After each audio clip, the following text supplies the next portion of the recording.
மாமதுரைக்கு தேவை வளர்ச்சி அரசியலா அல்லது வேறு அரசியலா என்பதை மக்கள் முடிவு செய்வார்கள் என முதல்வர் ஸ்டாலின் கூறியுள்ளார். மெட்ரோ ரயில், எய்ம்ஸ், புதிய தொழிற்சாலைகள், வேலைவாய்ப்புகள் ஆகியவற்றைதான் மாமதுரையின் வளர்ச்சிக்காக அங்கு வாழும் மக்கள் கேட்கின்றனர் என முதல்வர் ஸ்டாலின் கூறியுள்ளார்.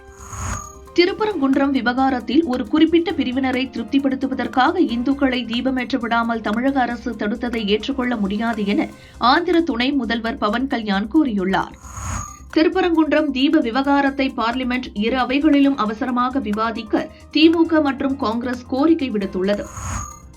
தென்காசி மாவட்டத்தில் பெய்த கனமழையால் குற்றால அருவிகளில் நீர்வரத்து அதிகரித்தது. இதனால் சுற்றுலா பயணிகள் குளிக்க தடை விதிக்கப்பட்டது. நாடு முழுவதும் இன்றும் பல இண்டிகோ விமான சேவைகள் ரத்து செய்யப்பட்டன. இதனால் பயணிகள் கடும் அவதியடைந்தனர். பாகிஸ்தானின் முதல் முப்படை தலைமை தளபதியாக அசீம் முனீர் நியமிக்கப்படுவதாக பாகிஸ்தான் அரசு அறிவித்துள்ளது.